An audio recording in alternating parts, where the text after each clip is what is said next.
Well, good morning, everyone.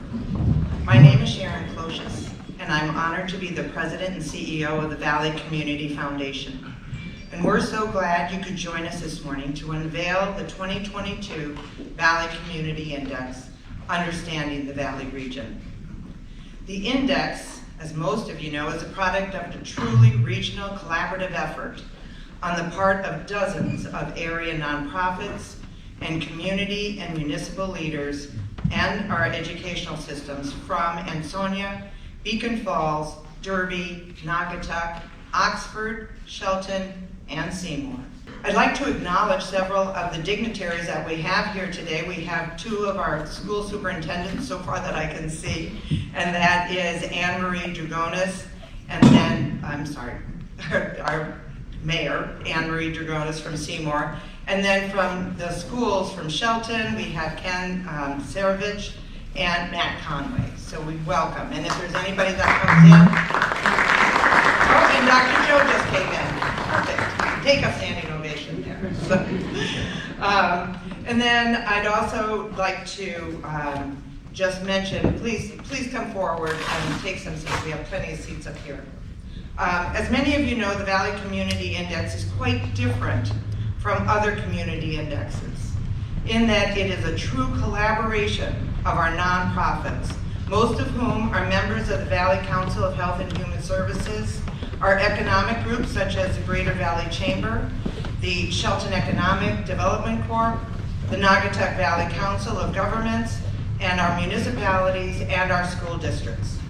We want to acknowledge not only your time and talent that you've given to this important report, but also to your boards who understand how important it is to have this document and allow you the time to be involved in its production. We want to welcome or thank Mark Abraham and his outstanding team at Data Haven. Thank you for mining this data, sifting through it, and making it readily available to our community partners. Mark, without your expertise, none of this would be possible. Mark. We will ask Mark to join the panel at the end of their presentation to join for the Q&A section. So if you think of anything that you want to ask Mark regarding the research and the data, please write that down as well. And we want to thank Allison Johnson and Emily Melnick for their writing and their editing of both the Community Index and the Executive Summary. We want to thank the Valley Health Advisory Committee for reinforcing the importance of comprehensive health data to foster engagement and align current efforts and investments. The Advisory Committee's efforts have helped focus strategic endeavors to build, sustain, and enhance the quality of life in the Valley, which will serve as a foundation for the ongoing work, such as the Community Health Improvement Plan, which we so fondly know as the CHIP. As many of you know, the index serves as Griffin Hospital's federal reporting requirement for the Community Health Needs Assessment, and the document includes data from multiple sources to draw conclusions about the health status, challenges, and assets of the Valley, and used to inform and prioritization of policies, strategies, and interventions for our communities. The content of the index that we're unveiling today builds upon past versions and will continue to be updated through a collaborative process over the next 3 years before we begin the next iteration of the index. This also serves as a Naugatuck Valley Health District requirement for their national accreditation. This index has received major funding from Griffin Health Services, the Valley Community Foundation and our fund holders, and other key funders, including the region's municipalities, who understand the role accessible data plays in the overall goal to improve our region. We're grateful for their partnership and willingness to co-create solutions to serious challenges that face our communities. And a very special thank you must go out to Kathleen Brookhausen, the Executive Director of Ion Bank Foundation, and David Rodatori, I always question, President of Ion Bank, for sponsoring today's event. Where are you, Kathleen? There you, David. Thank you. Thank you. Finally, I want to thank the Valley Community Foundation Board of Directors for their continued commitment to this work, and to our VCF staff, especially Valerie Knight-DeGangi, for her project leadership in this program. Something new this year, thanks to Jessica Kristy with the Naugatuck Valley Health District, we're going to have live polling during the presentation. If you're going to want to participate, just scan the QR code that you're going to see in your program using the camera feature on your phone, and you'll be instructed at the appropriate time, not before, to answer the poll. If you don't have your phone, not a problem. After the event today, we're going to be emailing all of you the link to the polling questions, so you'll be able to do it online at another date, and that polling is going to stay open for one more week, so you can share it with others. This, again, is the emphasis to have community voice in the work that we're doing. So let's get started.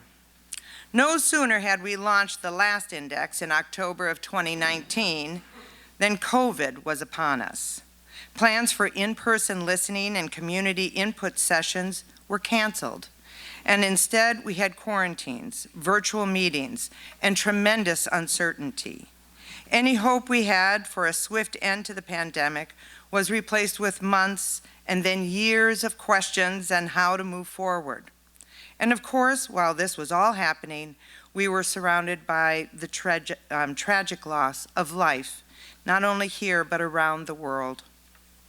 But the past few years has taught us much in so many ways. We've come to understand health and well-being extends to sources within and beyond our own control.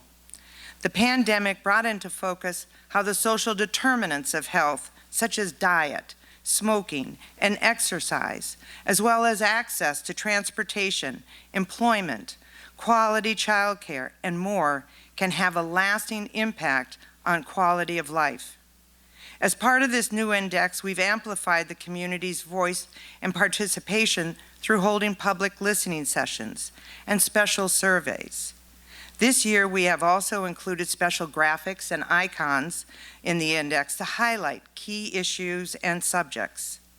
As I mentioned, this index contains components of multi-level data research, including a community well-being survey, the input from community gatherings, and in-depth analysis by Data Haven.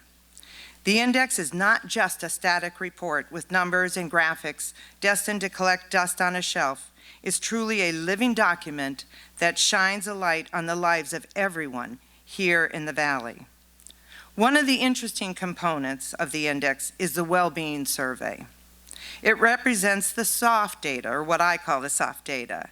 How do people feel about life in the Valley? How safe do you feel? Do you believe they have a voice in their town government? Data Haven contracts with Siena College to interview more than 45,000 residents around the state. And for our index, more than 3,000 were interviewed for our Valley information. What is personal well-being, and what does it mean? Well, in our Valley of approximately 139,000 people, it can mean many things. The 2022 Valley Community Index brings to surface the factors that have the greatest influence on self-reporting life satisfaction and happiness among our Valley residents. Not a surprise, levels of community well-being are not evenly distributed across the population or across time.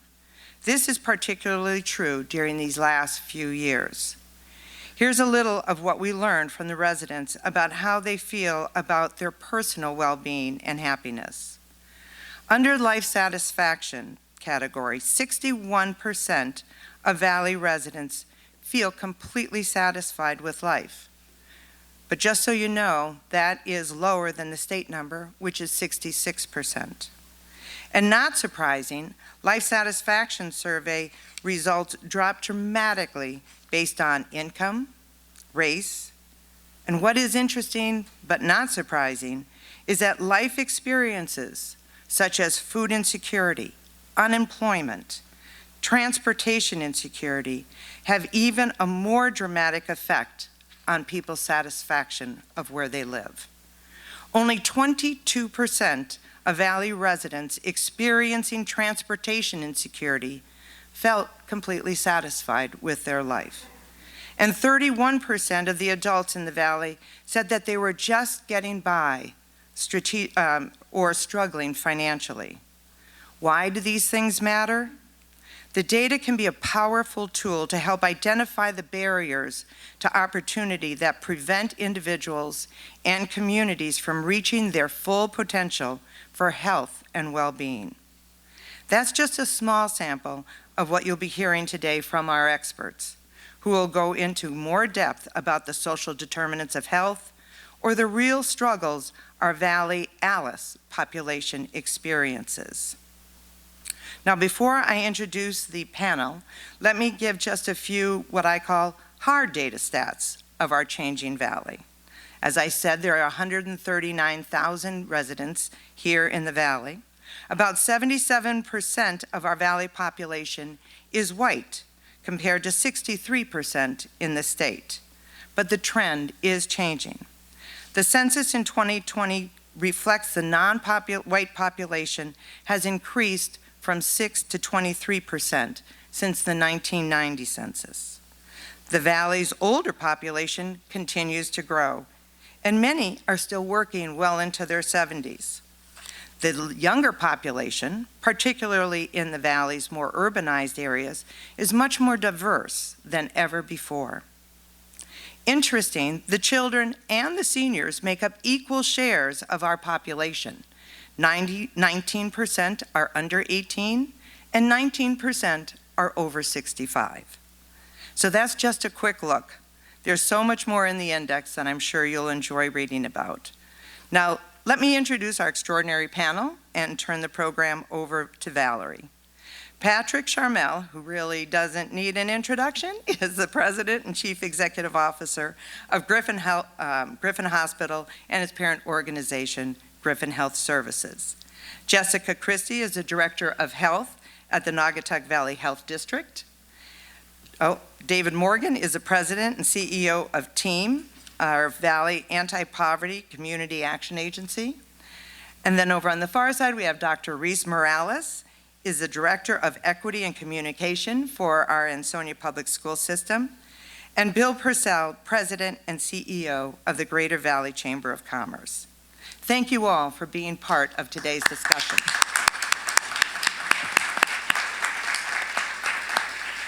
At this time, I want to introduce today's moderator and my colleague at the Community Foundation, Valerie Knight-DeGangi.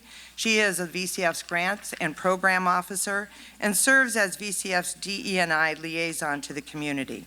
She has been the project leader for this index and has done a tremendous job at getting us here today. So please, ladies and gentlemen, Valerie Knight-DeGangi.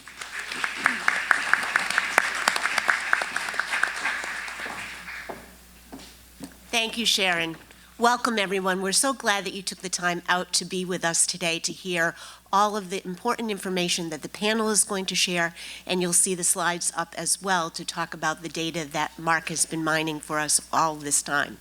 I have the distinct pleasure of moderating this panel, which in some ways, as many of you know, may be kind of like wrangling cats, because they do tend to be extremely informative. So when they see me give them the 1 minute mark, they will know that I'm going to pull out the hook and rein them in. But in all seriousness, we're so glad that they are here with us to share their expertise, their knowledge. And as you sit in the audience, please be thinking of the questions that you would like to have answered as we go through the presentation. Please bear with us. This is new for us, and we are, by the way, just so grateful to Center Stage and all of the staff here for allowing us to have this event at this time in the morning. And yes, thank you so very much. And to everyone who has participated in putting this index together, my sincere and humble thanks, because it has truly been a team effort. So without further ado, I am going to start the program and start my stopwatch with Patrick Charmel. I feel intimidated. So thank you, Val, and thank you, Sharon. And we've been really grateful to be part of this effort, not only this community index, but its predecessors. And it really has influenced our work in our community health needs assessment and our activity to address the opportunities for health improvement that are identified in the process. And there have been many successes. We've been working with this data now probably for close to 20 years. And as part of this effort, we've identified health challenges in the community, everything from a breast cancer mortality rate that was much higher than the state average, colorectal cancer rates that were higher than the state average, lung cancer, and some of those persist. But through collective effort in the community, we've been able to bring those rates down, and in some cases, it relates to breast cancer, below the state average. And prior to that work, I think the conventional wisdom is that you really couldn't make meaningful change. You know, this morning I've been asked to talk about social determinants. Early on, most of our effort has been more traditional healthcare. When it comes to lung cancer, mortality rates, what we've done is comprehensive low-dose CT lung screening, so identify people who are chronic smokers, and because of that exposure, are more susceptible to lung cancer. So what we've done is, again, traditional healthcare, screening those individuals on an annual basis so that if they do develop lung cancer, we diagnose it very early, in stage 1 or 2. Before doing that work in this community, most of the lung cancers were diagnosed at stage 3 or 4, right? Where the life expectancy is much, much lower. So again, that's applying traditional sort of health practices or healthcare practices to address the problem. But the fact of the matter is there are underlying social issues that have led to that condition in the first place. May have been occupational exposure, given the kinds of industry that we had in the community, but for the most part, it's smoking. So if you look at the data in the report today, and you cut that data by income, you can see that low-income individuals in this community smoke at a rate that's 3 times higher than higher-income individuals. So what we're talking about is looking at those social factors that are influencing health. At the same time, we're applying traditional health care to address the symptom of the problem. What we're trying to understand is, okay, how do we get at the underlying causes rather than the symptoms? And so if we start to look at the data, and we have, and that's where the work that Data Haven has done, and frankly, they've become more sort of refined and insightful over time. So if you read through the index, it's a roadmap in terms of what those social factors are that are influencing health in this community. And, you know, we talk about the Valley being this sort of collective, but there are real differences by town, by community in the Valley. And we need to understand those differences if we're going to address those social determinants. So let me just back up a second and talk about what those social influences are. Okay, so there are various, you know, when we first started to talk about social determinants of health, it was a bit of a buzzword. Nobody really understood it, but people threw around the term a lot. And we talked about the difference between medical care and then those social factors. But let's sort of work with the CDC defines social determinants as life-enhancing resources, such as food supply, housing, economic and social relationships, transportation, education, and healthcare. And all of those things, they influence health, access to those resources. And we can change those things by changing policies and practices. policies at the sort of higher level.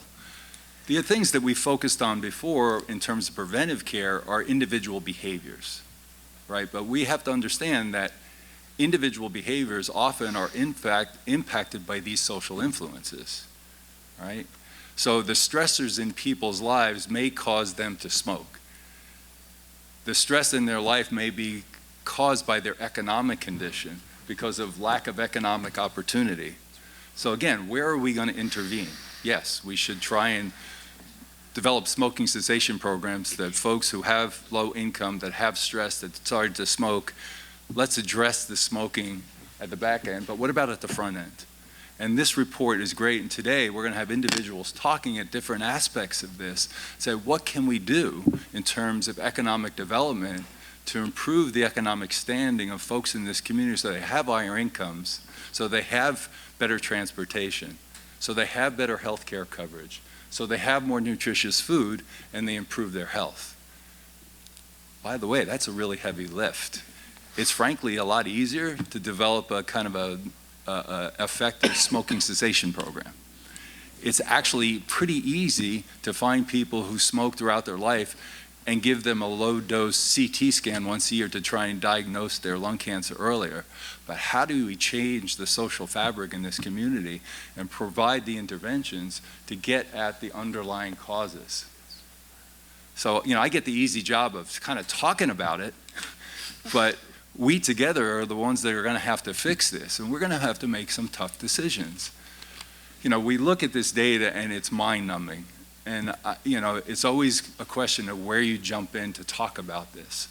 But some of the things that we've talked about, so let's just talk about the reality. If you believe that income is a big influencer on social factors, and others are going to talk about this today, talk about our community. We have some valley communities where the median household income is half of what it is in the higher income towns in our community. So if you look in Ansonia and Derby compared to Oxford and Shelton, the median household income is half. You don't need to know much more than that. And then you look at the racial makeup of those communities, we see that we have more black and brown individuals living in Ansonia and Derby than Oxford and Shelton. Now, age is the opposite. Age is a big influence. We're looking at chronic disease in our community. Well, chronic disease is a factor of age. The population is older in Oxford and Shelton than it is in Ansonia and Derby. So Ansonia and Derby have a sort of more diverse ethnic makeup and much lower income, but they're younger. And Shelton and Oxford are mostly white, and they're wealthy, and they're old. Those are very different. I'm sorry if you live in Oxford or Shelton. Didn't mean to offend you. Right? Well, we have to understand those differences if we're going to start to drill down and get the underlying social causes. I mean, there are some other things. In the data, one of the things we're asked to address is inadequate prenatal care. And I've always taken offense to that because we've been working really hard at Griffin for as long as I've been there, now 43 years, to address this issue. But if you drill down, it's not necessarily people's health insurance or the availability of obstetricians. There's some other things at play here. So if you look at by race, right, the percentage of pregnancies that are unintended, there are huge disparities. Unintended pregnancies are much higher in the Black and Hispanic population. And when women have unintended pregnancies, they tend not to access prenatal care early. All right? So what are we doing about unintended pregnancies? No offense to Joe DeBacco, but we got involved in establishing a health clinic at Ansonia High School probably 25 years ago, right? We had a big debate about whether we should give those kids access to birth control. And the reality is the community pushed back and said, no, we shouldn't do that. Well, what is the consequence of not providing, right, birth control to teens? There are unwanted pregnancies.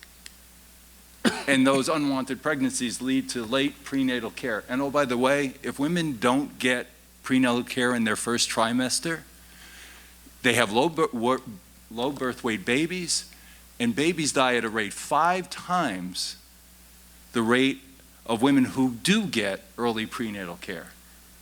So these are social issues that we collectively can address by policy. Yeah, it's easy to say, oh, it's because people don't have health insurance, which isn't really true, and there aren't enough obstetricians. That's not true either.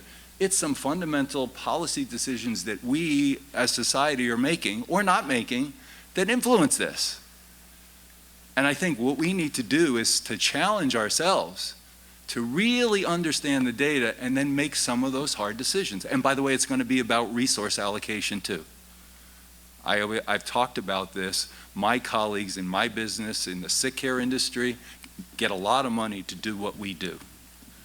And we will always say publicly, it's not enough. We need more. You don't pay us enough to do what we do. But it's a ton of money. And if we took some of that money and reallocated it to some of these underlying social problems, we can make a big difference in health.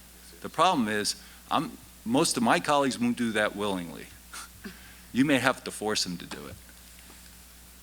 But again, if we have a conversation about what are the things that can make a difference and what is our responsibility, again, our mission is to improve the health status of the community. We can do that possibly by waiting for people to get sick and then showing up and then trying to patch them up and make them better, or we can get at some of the underlying issues. So again, I got the 1 minute side. I'm going to probably wrap up there. I reserve the right to come back after the others speak, because they are going to talk about other aspects and kind of expand on what I just talked about. So I will, how's that? I impressed you by not Even going before the whole minute, I'm really impressed. That was great. Thank you so much, Patrick. And absolutely, we will come back and revisit some of the points along the way. But now I'd like to turn the presentation over to Jess Kristy. Jess? All right. Can you hear me? Is this thing on? Just talk right into it. Okay. All right. There we go. All right. So we talked, or Sharon, when she was introducing this morning, talked about community voice and how important it was for us in this iteration to not just collect numbers and data and statistics, but we really wanted to know what the perceived issues were in the community as well. So we were able to host several listening sessions, and we will continue to do so. So just a little foreshadowing at the end, we will plug how you can stay involved or start to be involved in the process. But, Patrick talked a lot about, the history of kind of developing and trying to change the mindset of just healthcare or just public health sectors and kind of working in silos. And now we understand, really, we're trying to get to these root causes. And as we mentioned, we do have disparities, especially when we look at income levels and how those affect populations. We're going to present to you some highlights that are included in the Spotlight document that you got today, but there is so much more in the full index. So really, I beg you to really read through this document when it goes online later today, so that you can get a handle on just some of the pressing issues that maybe don't come to mind when you think about it, what's impacting your own personal life. So now we're going to do our first, hopefully successful live interactive poll.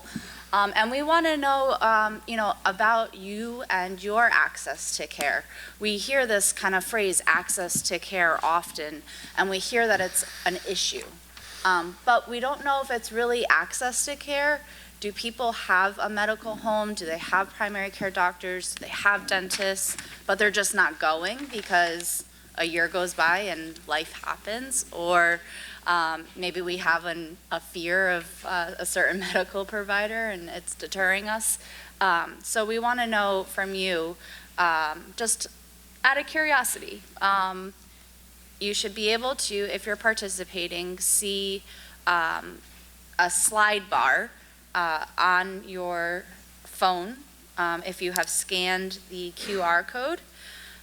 So you're going to slide it over from left to right, and it should give you the options of how these impact you. Never, only during emergency situations, varying from year to year, or usually, but COVID got in the way.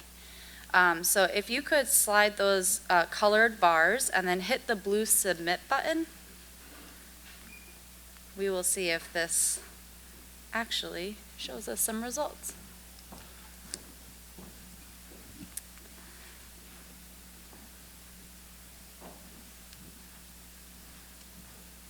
Let's see.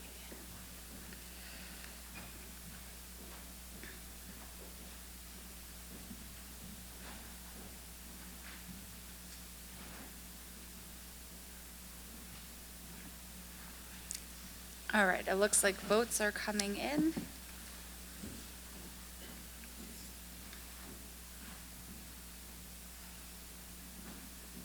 And Jess, will we be able to see that up on the screen? Is it We going were to come? supposed to. Okay. So you know what? For the sake of time this morning, we have several of these throughout. It's showing me that, again, votes have come in. Okay. We're gonna just. Should I move on? We're just move on. Okay. And what we'll do, we will make sure that we present this information back to you so that you all can see what the kind of consensus was on some of these thoughts today, as well as when we get our input from the next 7 days after today's session. Perfect. So what would be a presentation without a technology glitch, right? Oh, All gosh. right, so Sorry. moving along, and you know, health to Patrick and I is obviously a big part of what it is, what we do. I just want to call attention to some small factors here. So as we mentioned, again, we have a disparity among actual health risk factors and conditions among different income levels, but also their perceived health status. So you'll see on the screen here, 89% of those who are considered to be high income level individuals think that they have overall excellent or really good health. That's what they reported in the survey. But when we look at our low income residents, just above half of them at 64% feel the same way. And again, we can kind of guess that, but when we're actually hearing that from our residents, we know that we really need to do something to try to make that change. When we look at the actual risk factors that are prevalent in our community, we have things like obesity, asthma, diabetes, and other conditions, chronic conditions that occur over a period of time and affect people of all different ages. What's quite interesting is that we found in this iteration of the index that among our Black population, obesity rates were 45%, much higher than any other population that we looked at. And also, when we looked at the valley as a whole, 32% of our residents are considered to be obese, whereas the state average is 30%. So we're hovering close, but we're a little bit higher. But when we look at obesity versus overweight individuals, 72% of our valley residents are overweight. And so we need to start looking at that as well, because we can do things to implement healthy behaviors and lifestyles to try to prevent people from getting to that obese level, or improving their health status if they are there. This is a lot of colored graphs and it might look overwhelming, but the point of these charts in the index is to show us why people are going to the hospital. Why are people going to Griffin or maybe other area hospitals? And are they using the hospitals appropriately? So if you look at the top left chart there, the most hospitalization rates with an adjusted per 10,000 population was for hypertension. We had much more people from Ansonia going to the hospital for this condition than any of our other valley towns, although it was high in Seymour as well, and Derby and Naugatuck kind of hovering similar. We have other conditions, including mental illness, which includes substance use and other behavioral health topics. It's sort of an umbrella term that's used. Type 2 diabetes, asthma, so on and so forth. But again, the takeaway here is that are people going to the hospital for the right reason? Are they, are we overburdening our healthcare systems when maybe if we had some more preventative care options, some public health programming, some early interventions, we can prevent these hospitalizations from even happening? Finally, I just want to touch upon, again, mental and behavioral health, specifically with substance use. 35%, a third of our population in the Valley, adults that were surveyed, know someone who has been impacted by the opioid crisis, specifically with heroin or other opioids. That's a lot of people, and I bet everybody in this room has had some kind of experience with a family member, a loved one, a friend of a friend, and it's a heartbreaking crisis that we've been experiencing for quite some years now. We always hope that we see trends improve, meaning we see those lines go down. But unfortunately, in the Valley, we've seen the number of opioid-related deaths triple since 2014.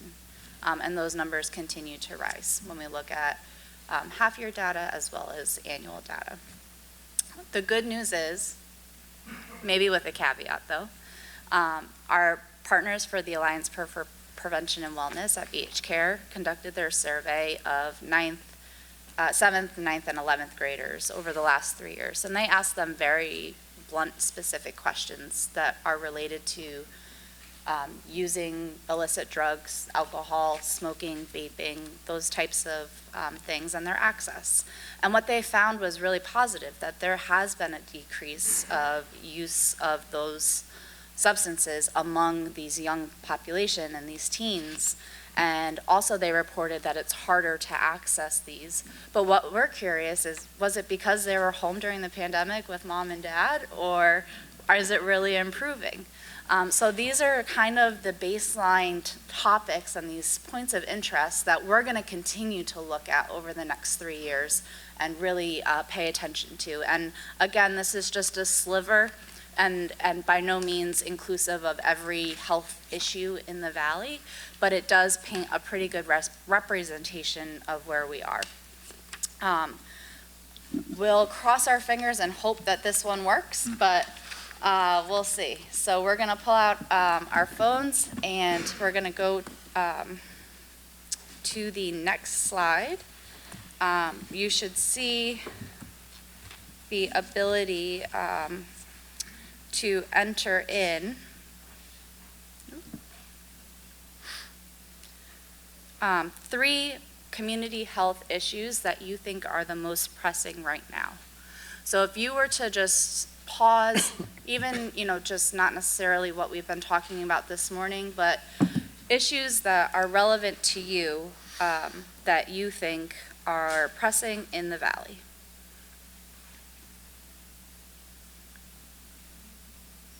It worked so well when we were testing it out. did. It always does, doesn't it? It always And then when it comes up on the screen, then it's like, okay, well, we are hopeful that it will, and if it won't, that's okay too. Everything happens for a reason.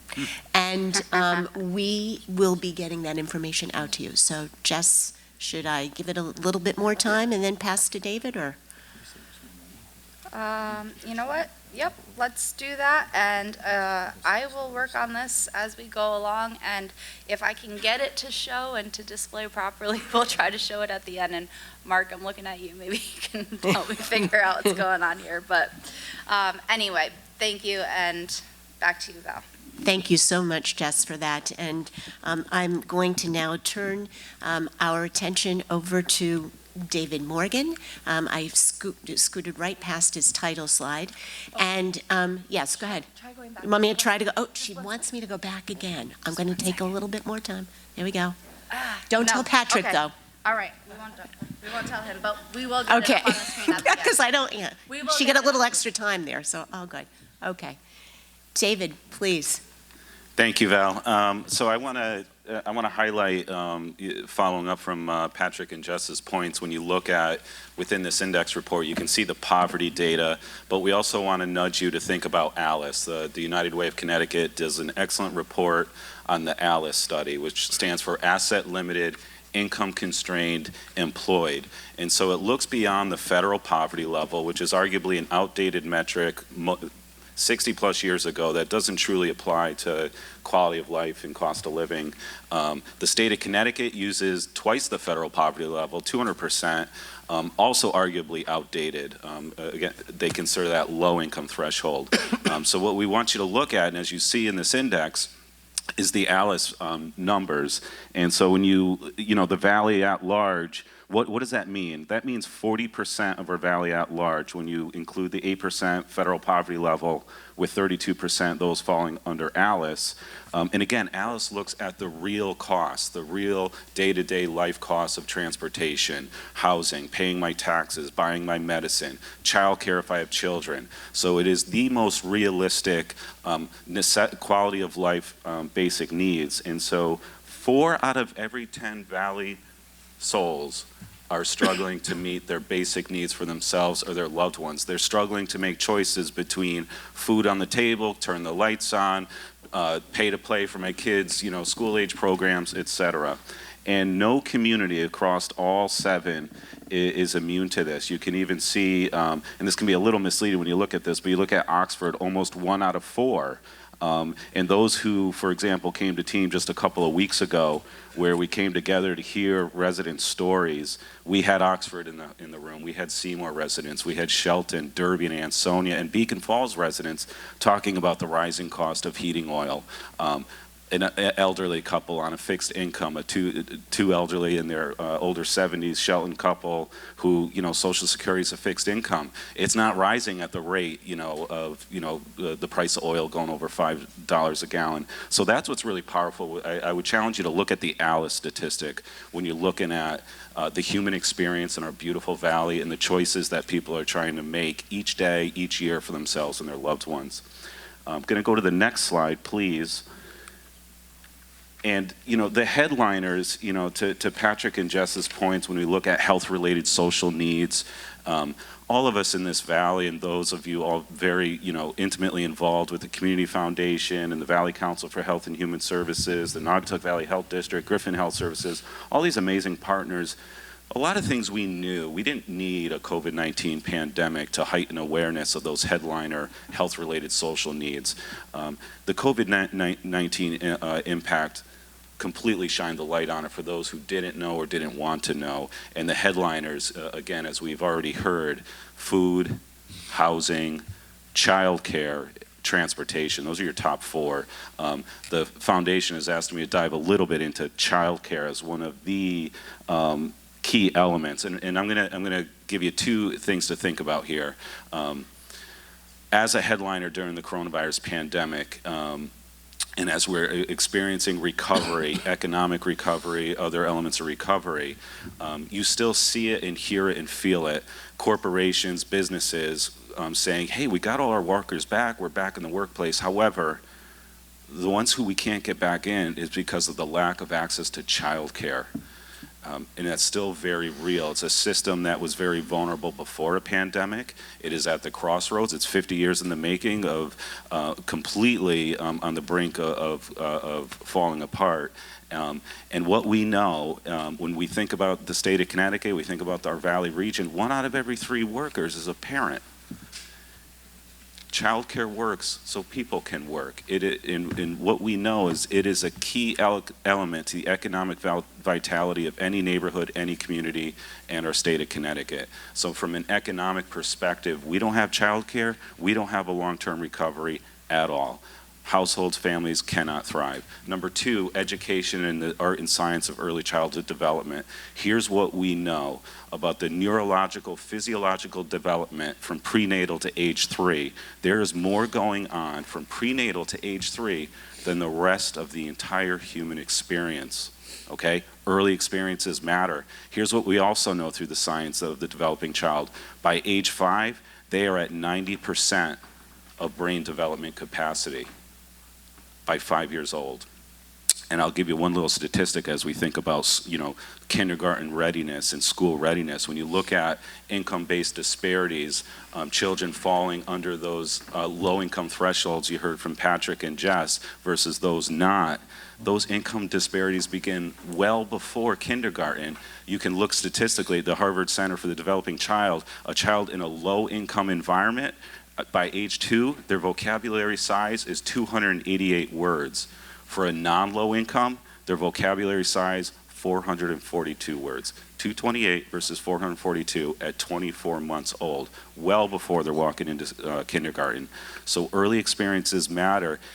And lastly, how is the access to quality childcare should be available to all families, all households from all walks of life. Again, 1 out of 3 hardworking families. The reality is when you see in this report, the average cost for infant toddler care in the Valley is almost $300 a week. Almost $300 a week. For preschool, $242 a week. And I'll dive a little deeper there, if you take a household in our Valley with a 4-year-old preschooler and a 1-year-old infant, the total cost for that care would be almost $28,000 a year. That is 35% of the Valley's median household income. That rivals any type of mortgage housing hardship that we talk about, soaring way over that 7% share that really shouldn't exceed 7% of a household's cost. And to layer on top of that, the inability to access childcare. When you look at we have 6,000 young children here in the Valley. You'll see that in the index. We have just under 3,500 infants and toddlers. But there's only about 830 licensed Connecticut Office of Early Childhood infant toddler slots. So you have a shortage of well over 2,600 infant toddler slots right here in the Valley. And again, it's like a catch-22. People turning to all of us saying, I can't get the job because I don't have reliable childcare. I can't afford the childcare because I don't have the job. And so we really need to amplify, and childcare is getting left behind. The pandemic shined the light on it, but people are continuing to move forward, and there just is not a public investment in that birth to age 5 continuum, and there needs to be one. If we don't, we're never going to truly see a long-term recovery, and families are never going to be able to thrive, as this index is saying.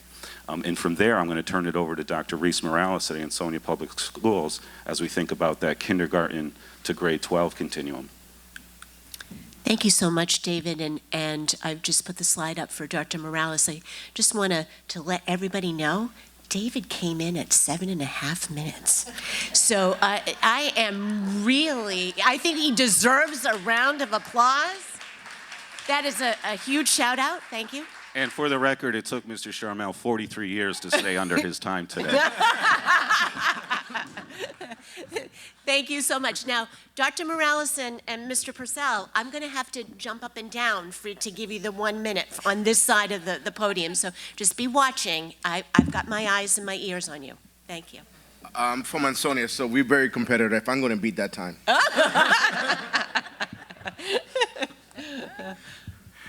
We quickly learned. There we go. Sorry. Yep. We quickly learned that students who were attending school remotely demonstrated a decrease in both academic achievement as well as their attendance. Students' chronic absenteeism increased by 8 points during 2020-2021. The majority of the adults in our area thought that the students were on time to graduate, but we see that the 9th graders that were on track were the lowest in 2020-2021. So now, keep in mind that high schoolers, they need 25 credits to graduate, right? Also note that 40% of the Valley students were eligible for free or reduced meals in 2020-21 school year. Next slide. Sorry. It's just so, oh my goodness, I'm so sorry. Give me a minute. That's all right, that's going to buy me some time. That, I think. Now, as we disaggregate the data, right, the numbers are, we're definitely very competitive with the rest of the state, right? 90%, 89%, that looks good until we disaggregate the data, thanks to Data Haven. We looked at white students, majority graduating at a 19% more likely than our black students, and 10% more likely than our Latino students. That's disheartening. And in terms of special ed and non-special ed, that disparity is even greater, right? We see that, free or reduced lunch students, there's like a 16% difference in terms of graduating rates there. And then even more disheartening is the numbers on the bottom as we disaggregate the entire valley. We see that, as Pat was mentioning before, Ansonia and Derby, graduation rate in the 74 and 76 in comparison to our, neighboring towns here. How's that for time? Oh, boy. All righty then. Well, David, I'm sorry, but yeah, I have to pass it over to Reese. Thank you very much, and we will be coming back certainly to give you some more questions about that. So we will go back right now to Jess. Jess is going to share some about seniors and aging and how the Valley's population is aging overall. Jess. We heard this morning that our young population, our youth, and our senior population make up an equal share of 19% each. The amount of seniors in terms of quantity has significantly grown in the last 10 years or so, since the last census. So even though they're making up an equal share now, our valley is aging. And when we looked at the survey that was conducted, less than half of the valley seniors reported that they had excellent or very good health. And, that's troubling, and it's, it makes us curious. Why do they feel that way? Because when we look at the rest of the senior and aging chapter and a lot of the information, it's actually one of our most positive and encouraging chapters. Our seniors report that, they're independent, they're mobile, they're active, they're financially better off than any other category when we look at the age breakdowns. They, mostly all have insurance and a medical home or a primary care doctor. So why do they not feel like they have good or excellent health? And it comes back to those chronic conditions. It comes back to maybe some transportation or access issues. But if we look, one of the interesting points here, 99% of seniors reported that they have a primary care doctor, right? So that's good. That's really good. Are they going? Maybe. But do they have a dentist? Sure. But only 28% have been seen by a dentist in the last year. Again, do we think about the pandemic? Has COVID played an impact in that? Well, if we looked at past indexes, that's always been an area where the numbers have been really low. So why are our senior population not going to dentists or getting dental services as they age? I talked about their independence and their mobility. 27% of our seniors live alone, which is more than 2 times the Valley's overall population. When we think about our community makeup, we have a lot of multi-general housing. We have a lot of people and families that live together, either in 2-family, 3-family houses, sometimes in a 1-family house with a lot more people that maybe should be living in those houses. But for our senior population, just over a quarter are living alone. And 67% are staying in those homes for more than 20 years. So they're planting their roots. They're making that established community right here in the Valley, and they're staying. So that tells us that they have an investment in where they live in their community, and we need to invest back into them. 20% of adults over 55 reported that they do not believe their homes had the physical features to be able to age in place. And that's important because we just said that they're staying there over 20 years. But now we're looking at a quarter of adults don't think that they can stay there because of just access and the way that their homes are, the aging homes. And, you know, that kind of ties back into other things. Handicap accessibility, lead housing, you know, just foundations crumbling. So again, overlapping themes that all tie into this continuum of health and care. For these adults that are aging, eventually they may need some assistance. And they may go into an assisted living or a long-term care facility, which costs a significant amount of money. You know, we're talking over $100,000. But when we talk about home health aides coming into the home just for weekday care, $64,000 per year on average. That's a lot of money for anybody, let alone someone who is aging, and for families to be able to support that for their loved ones. But, as I mentioned, we have some positive information here. 9 in 10 of our Valley seniors reported that they drive themselves. They're moving around. They're able to get to where they need to go. During the pandemic, the Valley seniors reported that they generally were able to do what they needed to do. They weren't held back by, you know, not having transportation or not being able to go to where they needed to go. And we heard a lot of praise for our public transportation in the Valley, but we also heard some areas or opportunities for improvement. Valley seniors that maybe use public transportation to go grocery shopping because they don't have somewhere within walking distance reported that they're limited with how many bags they can bring on or how many bags the bus driver may help them with. So if they're going to the grocery store to try to buy hopefully healthy foods and go back home, you know, they're being prevented from doing what they actually need to do in a complete manner. So again, you know, generally positive, but there are definitely areas where we're interested in looking at and diving a little bit deeper in and seeing how we can affect that change to just make it even more positive. With that, I'll turn it back to Val. Thanks so much.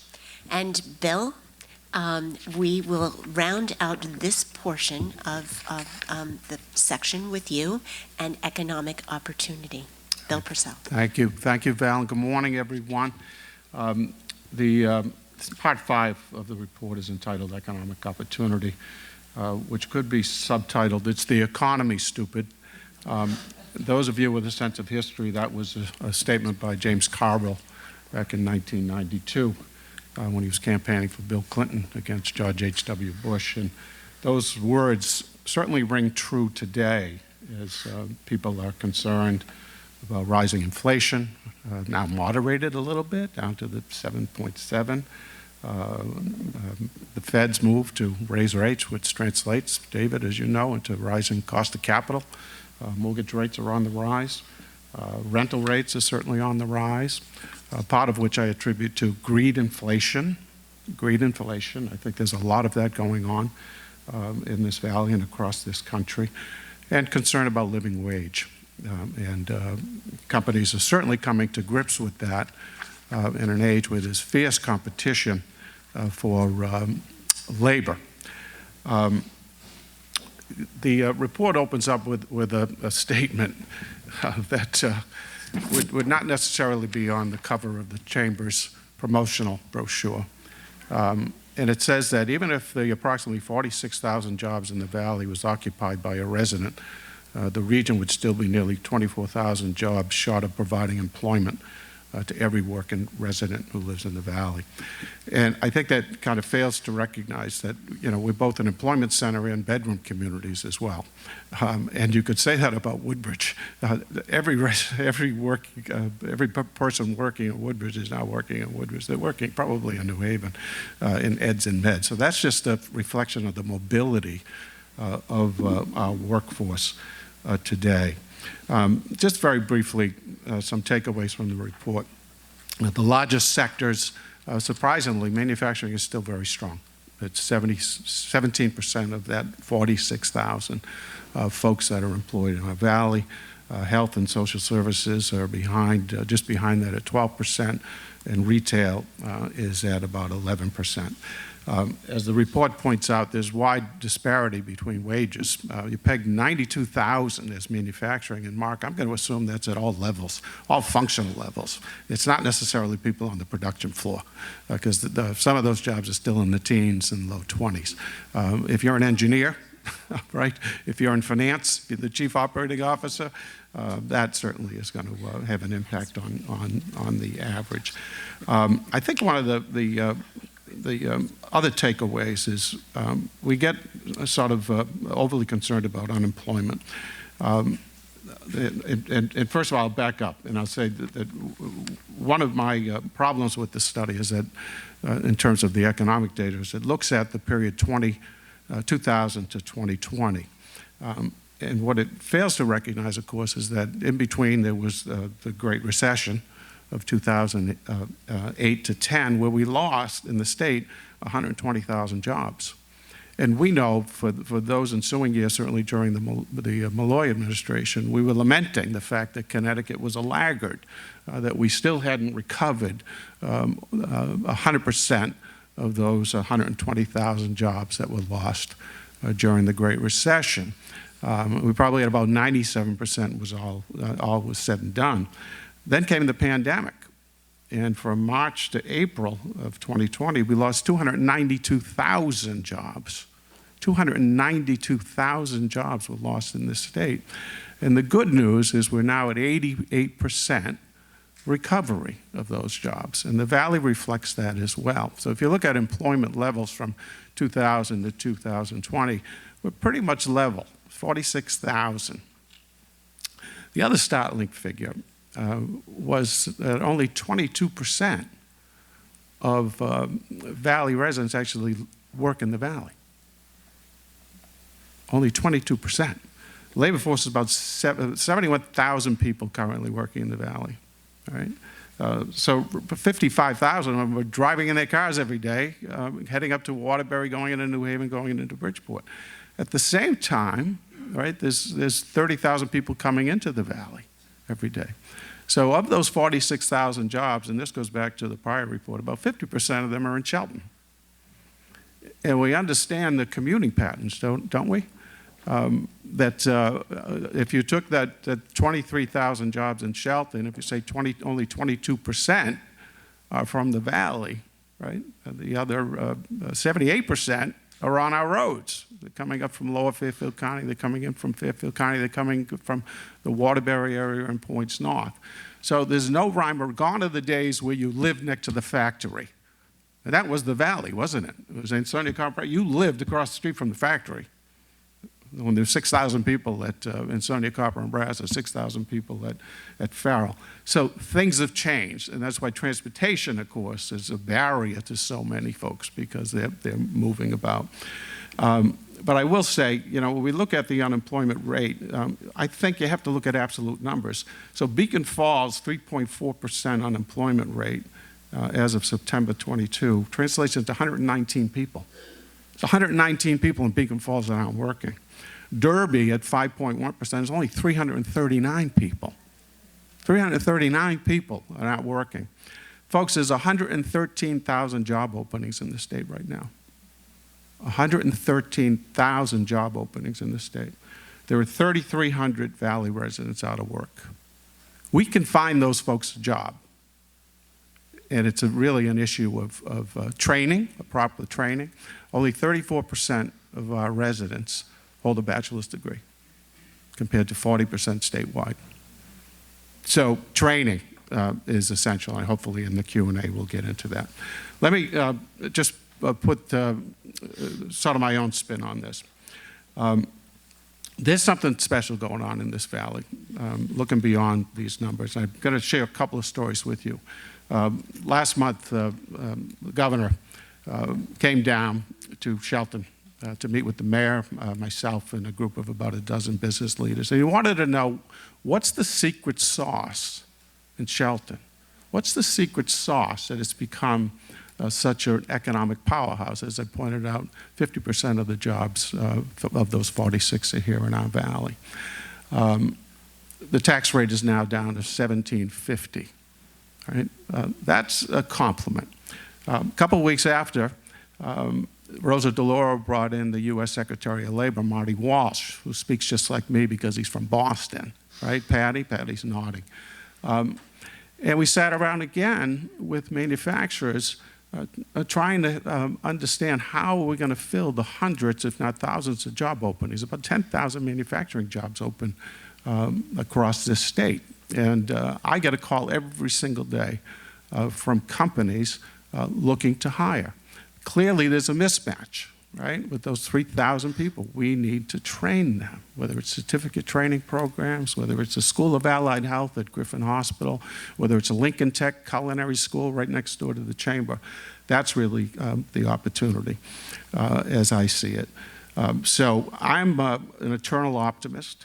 In fact, the last book that I just read was Michael J. Fox, Always Looking Up, The Adventures of an Incurable Optimist. I think the Valley is well positioned. The development patterns in the state continue to move up. The New York Times, and I see Dr. DeBacco was here, had a feature article about Ansonia on the front page of the real estate section back in mid-September. Right? I'll tell you, that's, you've arrived, right? If the New York Times is talking about New Yorkers coming up into Ansonia in search of quality of life, in search of relative cost advantages vis-a-vis Queens, New York, right? So I was very, very impressed. I think we've got good bones.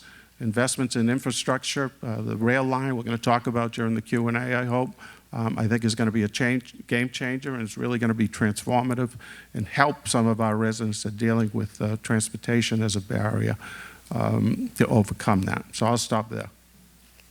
I am just amazed. Bill Purcell clocked in at 8 minutes and 52 seconds. So this has made my job so easy this morning. Thank you, panelists, for staying on track. I'm going to pull up the next slide. Whoops. Hang on. Oh, that was all.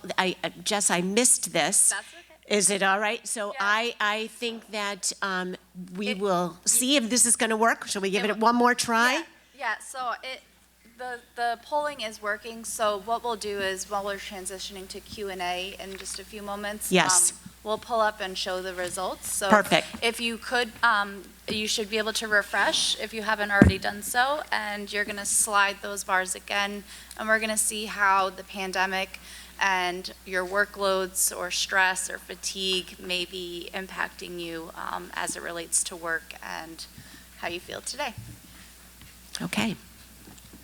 So you want them to hopefully Yep. be clicking, and hopefully this time it's really going to show up on the screen, crossing appendages. It probably won't, so we can go on to the next So slide. we're and then- okay. Yeah. Okay. Let's round out the chapter here. Okay. So Jeff's, whoops, I keep doing this. I'm just going too That's okay. fast. I apologize. Light Let's- speed. It is light speed. Okay, whoop, no, not what you can do. Jess is going to round out the chapter with community life. Just a point here, we had a Valley resident, Kelly Tremlett, who was the co-chair of the Community Resource Task Force with Jill Mahoney, who is here in the audience today from Naugatuck. Kelly was going to present this chapter, but unfortunately, her family came down with COVID, and the reality is that she was unable to join us. So Jess is pinch hitting for Kelly, and we just really want to emphasize how important it is for us to know how all of this ties together in community life. Jess. All right, yeah, and thank you to Kelly, everybody that's worked on the Collective Impact project over the last several years. You will hear more about this project as we progress through working with the index and the next phase, which is our Community Health Improvement Plan. The final chapter of the Valley Index talks about our community life. And we've heard, Bill just say, we have strong bones, we have a really strong Valley pride.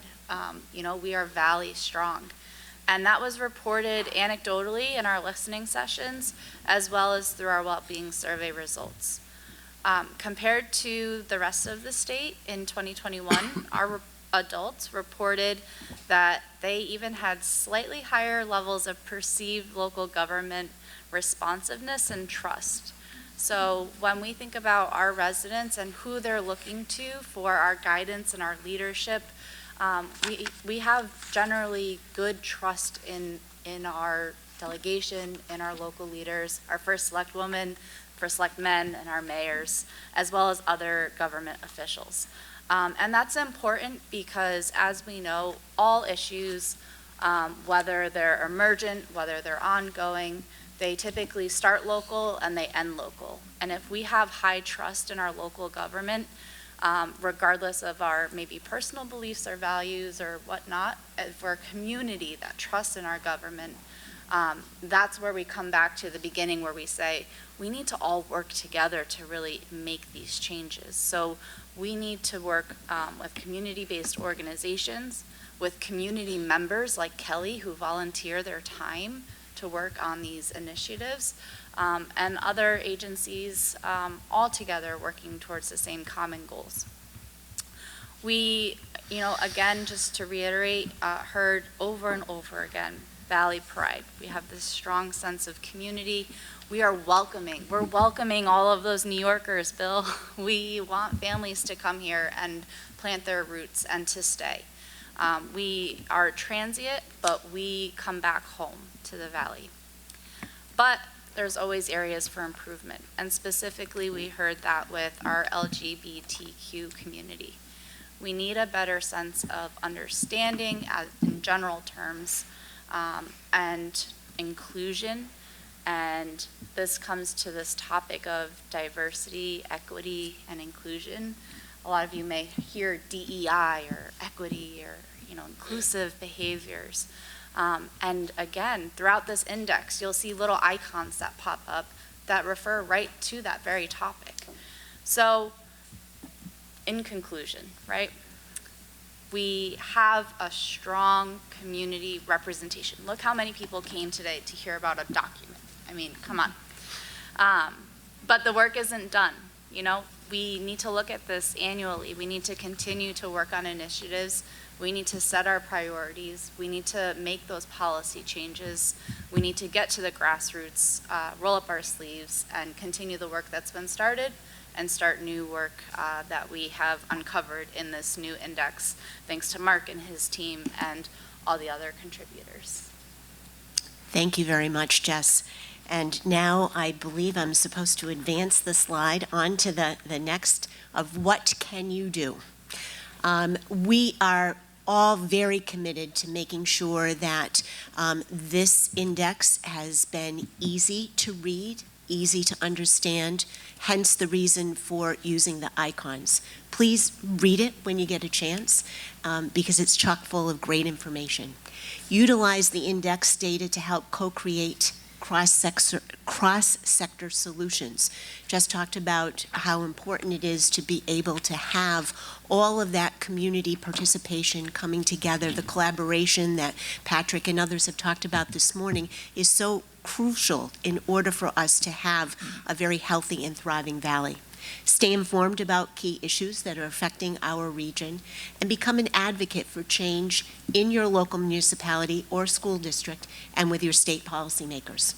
Participate in local and regional community conversations. We're going to be having more of these, so be on the lookout for that. And focus your resources, times, and talents to have the greatest impact for those most in need. And one of the other things that's not up on the slide, but Sharon actually made sure that we got into the index, was please remember to take a moment to do self-care. If we are not watching over ourselves, we can't watch over anybody else. It is so important for us to be able to care for ourselves and then be able to care for others.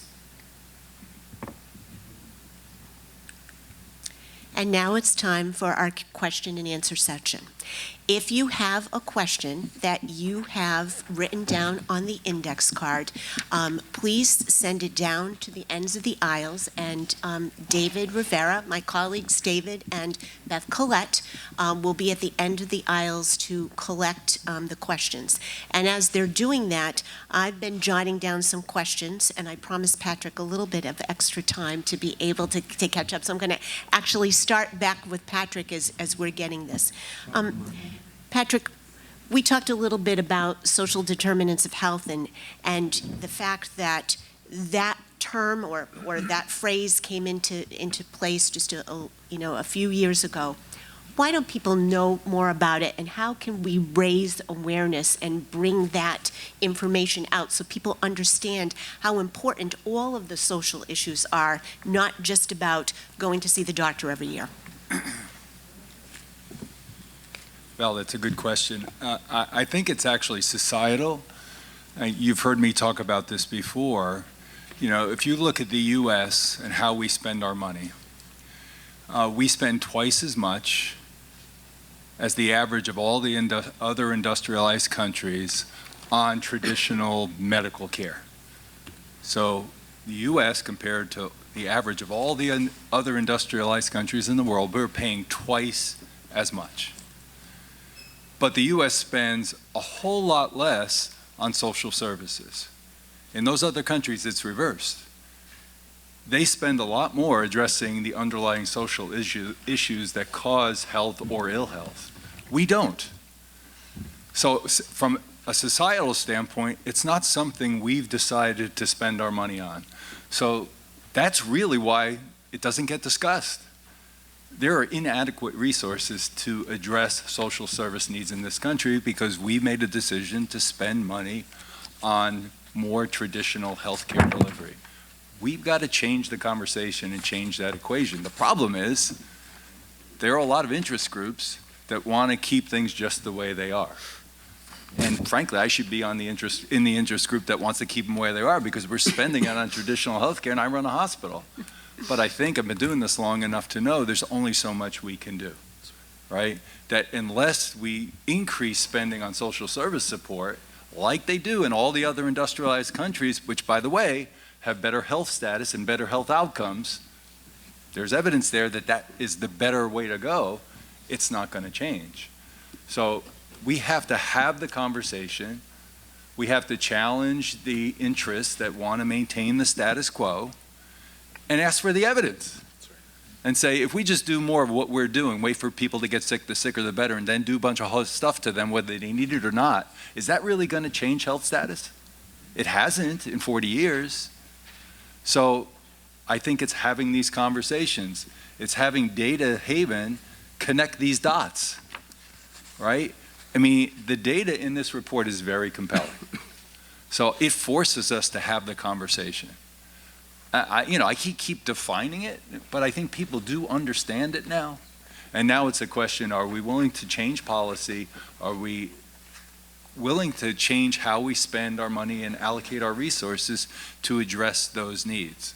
By the way, we didn't get to talk about some things, and I appreciate Bill. He's always a cheerleader, but there are some really challenging issues in the community that are right now.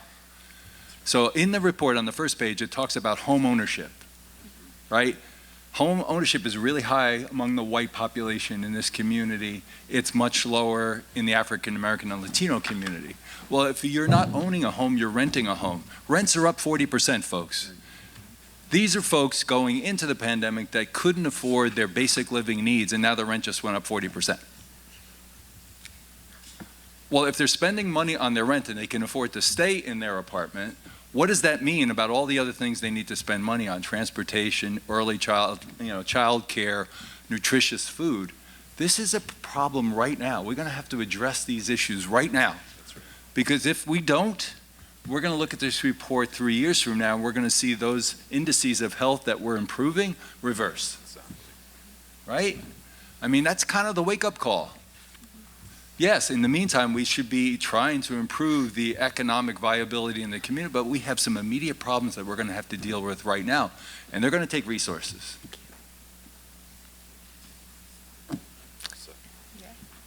Thank you so much, Pat. And before I let you go. That wasn't a positive. Oh, Bill, can you add a positive spin to that no, for well, me? yeah, maybe Bill needs to add a positive spin onto that. Entering a debate here. While Bill is saying that, we are really blessed to have a healthcare leader. Absolutely. That's very rare to hear those words come out of a healthcare leader. So I think it says a lot about the Valley. I think it says a lot about this region. And one of the homework assignments, Data Haven, the Connecticut Health Foundation publish these town equity reports. You can actually Google them.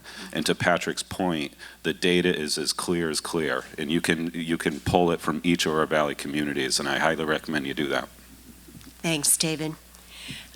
So, Bill, you're good? Do you want to add anything onto that or no? Yeah, I do. We're going to pick up on the housing. What's the greatest challenge, facing the business community right now?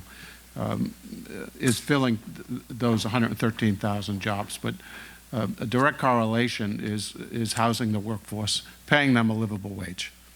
We now know that the housing wage is not $17 an hour, it's between $23 and $28 an hour.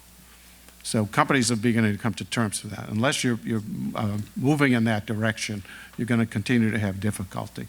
I have impressed upon the governor and David Lehman that and now CBIA is finally getting the religion, that the housing crisis is the parallel crisis with the employment crisis right now. I use the term greedflation, and I think it's true. It's happened in our hotel industry. It certainly happened in rising rents. There's no reason that rents should be going up at 40%.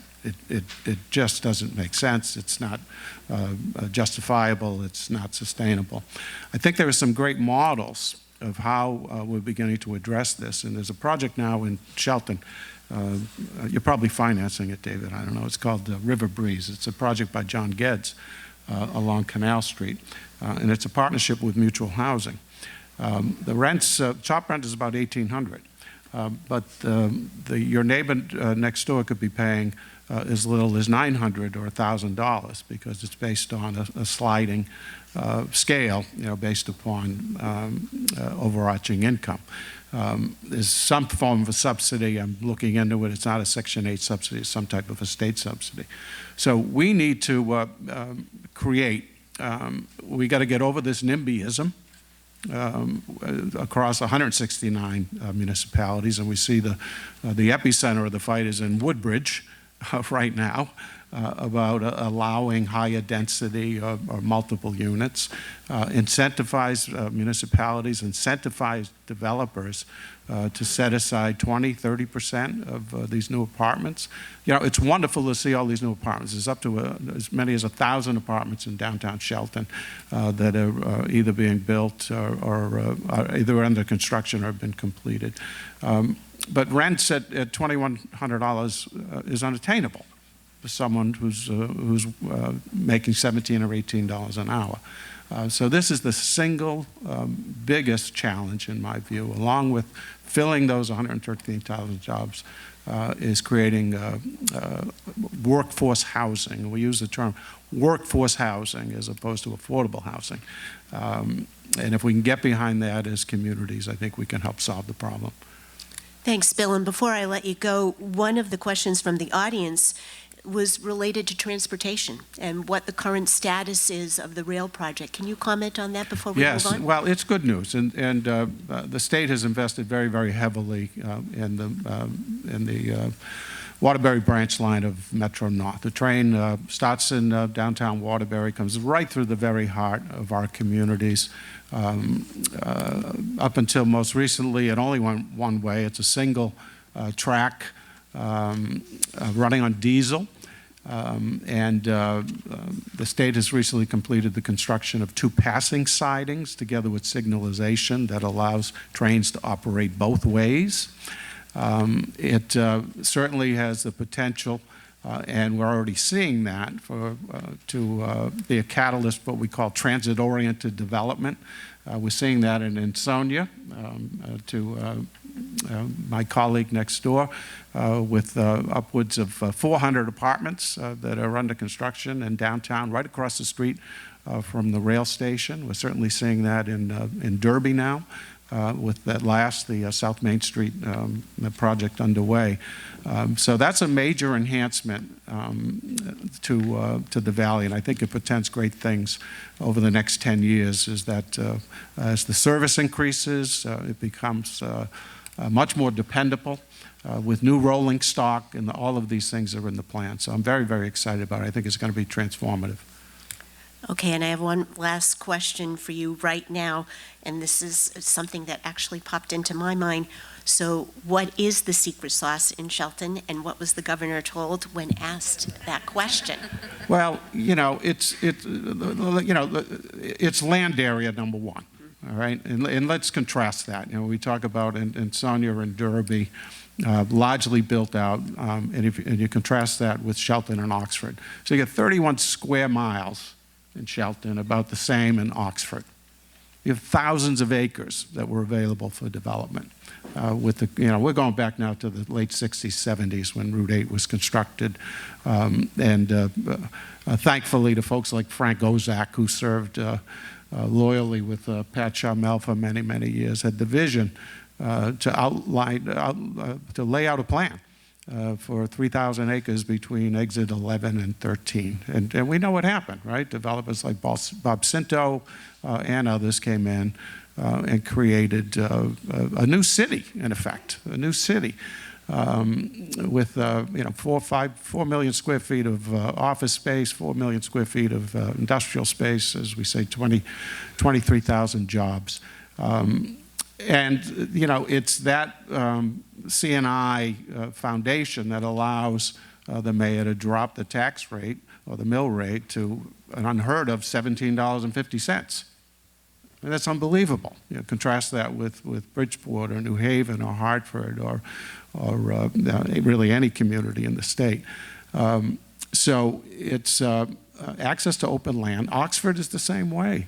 Understand, 20 years ago, Oxford was a bedroom community and was happy just to be that way, right? And Patty is nodding. And there's some tension, isn't there? Do we want to be the next Shelton in Oxford? You've got 3,000 acres up by the airport as well. And it's happening, right? CPV Naugatuck Energy built a natural gas energy plant. That's been a game changer for the community. It's giving it the means to invest in its infrastructure, in its schools, and its libraries. And there are literally hundreds of companies that are taking up occupancy, largely owner-occupied. It's the people owning a piece of the rock, as it was, as opposed to the Shelton model, which is really a leasing model, build to lease. But Derby and Ansonia are 5 and 6 square miles, respectively. They don't have the land area, so it forces them to deal with the legacies of the past, and it's starting to happen with the Ansonia Copper and Brass facility. You won't recognize it in another 10 years as demolition starts to take place, pouring state and federal money. One of the benefits of being number 2 most distressed community in the state is the state pays attention. And have a great grants writer and a leader in Dave Cassetti and Sheila O'Malley driving resources to reclaim those properties and put them back into productive use. In Derby, the opportunity, of course, is the South Main Street, which at last, when Route 34 over the next couple of years, brace yourself, it's going to take a while. It's a multi-million-dollar project. You're not going to recognize Route 34 through the heart of town. Or the Derby-Shelton Bridge, which will be a signature bridge. It's going to be beautiful. Bikeways and landscape. It's going to be spectacular. And it's going to be the catalyst for finally develop that South Main Street. And the first project's already been announced. It's called Trolley Point by Joey Salem, right? The people are nodding. We know the project. Thanks so much, Bill. Mark, we have a question for you. Can you comment from your statewide perspective on what you see are the glaring issues, not statewide, and glaring issues here in the Valley, and compare it and prioritize it to the rest of the state? Sure. Thank you for the question. So one thing I thought of is the legacy, the impact that the pandemic has had on stress, and if you live in the Valley, you know about the unfortunate homicides of several women over the past few years. of Valley residents who were killed by their husbands or partners. And we know that, from a book like No Visible Bruises that was published a couple years ago, it was the bestseller on domestic violence. For every woman who's murdered, there are several, 100 who are probably injured. So this is a really, it's an important thing to pay attention to in any community. It affects not just the women and their family, but all the children around them, their children in their schools, and of the children as they grow up, and just the safety of everyone in the community as they, go about their day. One thing the data shows is, that's sort of an anecdotal story, right? We see it, and that was headlines in the news for many weeks in the Valley.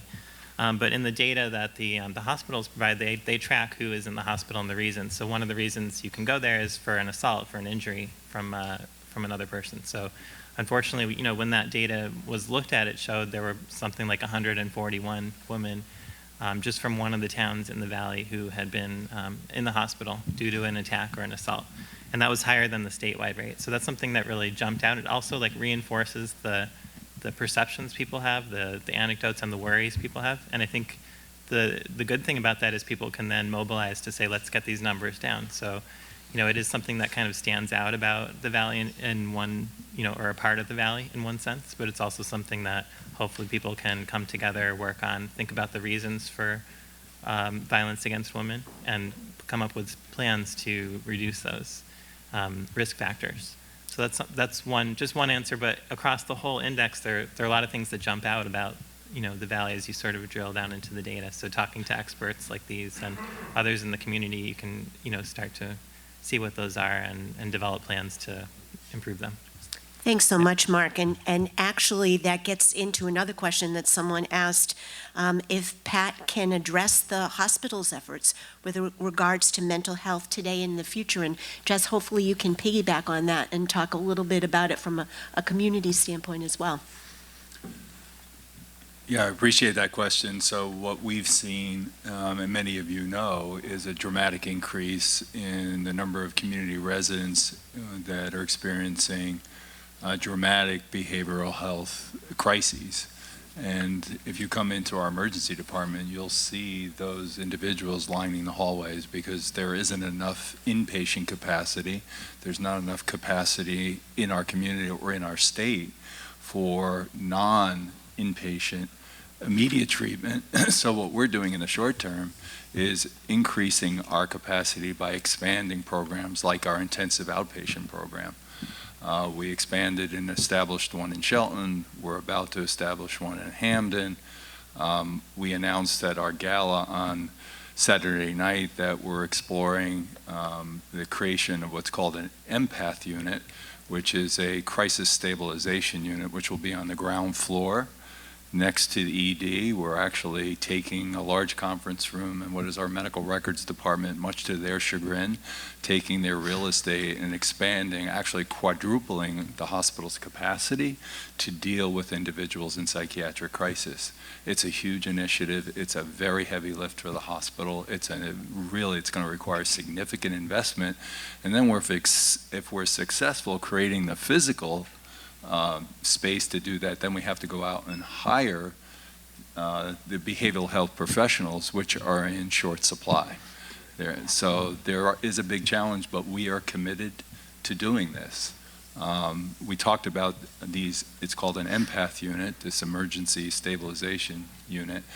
It's a new model. They only exist in a few communities in the U.S., but we want to be a pioneer and bring that capability to the community. It's not just going to be hospital-based.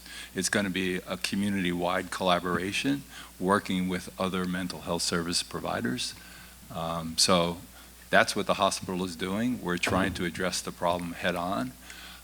We have to get at the underlying causes, but there are symptoms that have to be addressed because the demands are overwhelming.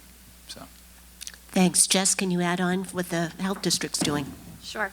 So from a public health standpoint and looking at community health and interventions and things that we can do to try to prevent people from experiencing these very traumatic or mental or behavioral health episodes, we can do things where we can train the layperson or the general public to look for warning signs of people experiencing high stress, maybe trauma, maybe domestic or home life instances. So we have several evidence-based programs that we've implemented in recent years, not just in response to the pandemic, but in recognition that this is an area that's typically stigmatized. People don't want to talk about it. They don't want to admit that, there are high levels of individuals that seek care. It's okay to go to therapy. It's okay to ask for help. It's okay to stay home and take a mental health day.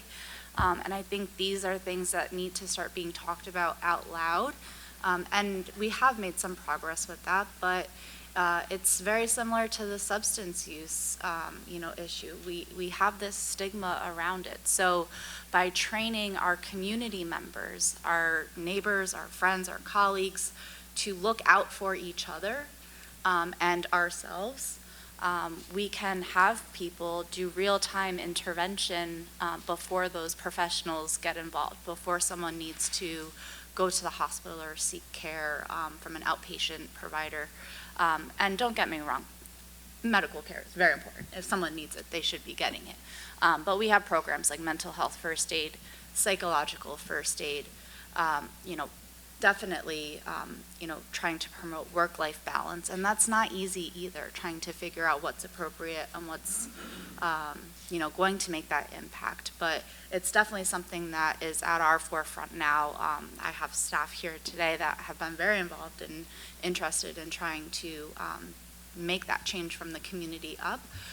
We also have partners in the room where we've been monitoring 211 crisis calls. I mean, if you look at the data of Valley residents that are calling 211 because they are in crisis mode, they are experiencing some kind of episode where they don't even know where to turn to or who to call or where to go, these numbers are really high. So it's about identifying and providing that care, having care providers available round the clock, and also making sure that people feel that they're okay to ask for help and to call when needed or seek medical care when needed.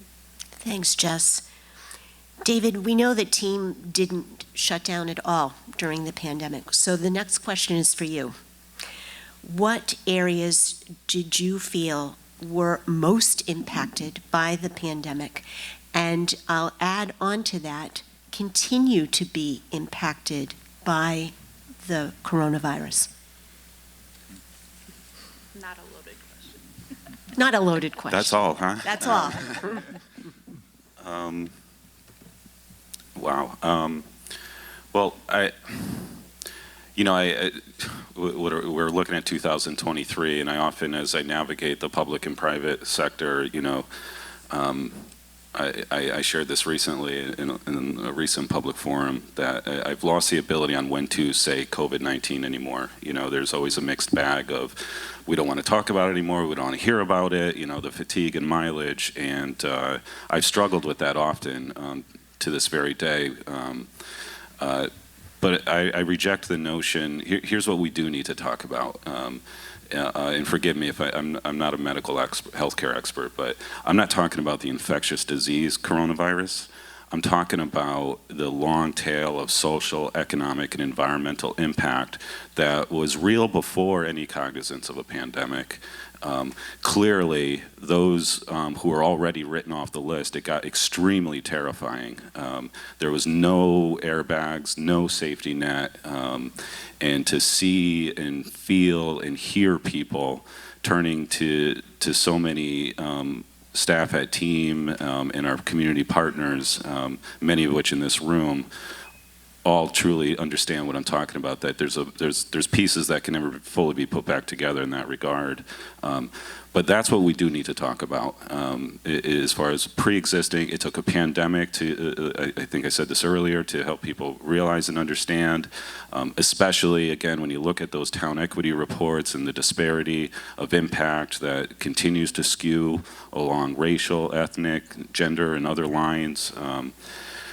But I am full of optimism because look what we are capable of doing despite a pandemic. Look what we did right here in this beautiful valley, despite a pandemic. It was no coincidence to see, and I won't profile cities and towns and leaders who decompensated themselves throughout the pandemic. Forgive me for saying that, but I think I can say that. I've had a front row seat on it. But to see other towns and cities not part of this 7-town region start pouring in here says a lot about each of you in this room and what we are capable of. If we can navigate and eradicate the devastating impacts socially, economically, environmentally to survive amidst a pandemic, we can tackle some of these issues in this index. There's a lot of shiny objects in here. I caution us to not chase this infinite number of shiny objects. To Mr. Charmel's point, let's get laser focused. You know, we have limited resources, you know, organized people, ideas, and money, and we can actually move the needle on some of these. So I think that would be kind of what I've learned from the pandemic. I've learned a lot about myself. I think we all have learned a lot about ourselves and one another and what we are capable of. That's the inspiring piece. This is very doable, some of these headline indicators that stare at us in the index. And in closing, I would certainly say all the chickens are coming to roost. Bill laid it out perfectly. All roads are housing. You know, housing policy is education. The data is very clear. The impact to education outcomes. You know, Griffin Health Services and other healthcare practitioners doing those social determinant screenings of patients in the doctors and nurses' office, emergency rooms. The headliners are housing and food insecurity. Data is very clear on that. So housing, food insecurity, childcare, transportation, and then that common denominator of mental behavioral health. Those are the headliners. Thank you so much, David. This actually is a nice segue into another question that we received, and this one I'm going to toss to Dr. Morales about academic performance. Is there a connection between mobility versus stability and the transiency that arises when folks are not secure about where they're living? Yeah, absolutely. Dr. DeBarco and I talked about, you know, the transit mobility all the time because, you know, they looked at graduation rates and they looked at, you know, attendance, and if we have students that, and Dr. DeBarco talks about how most of the students that are, you know, valedictorians and, you know, top 10 were with us in Ansonia since preschool and kindergarten all the way through. You know, and people don't look at those numbers, right? They say, oh, you know, the graduation rate, 74, 76% in Ansonia and Derby. But how many of those students, you know, stuck with us since preschool and kindergarten, right? They received that education with us all the way through 12 and graduated. So that transit mobility definitely affects those numbers, and people don't look at that. Thank you, and I'm going to stay with you and add on another question. What are some of the opportunities that are available to combat the equity disparities that are here in this region, especially in the schools? So I could speak for Ansonia.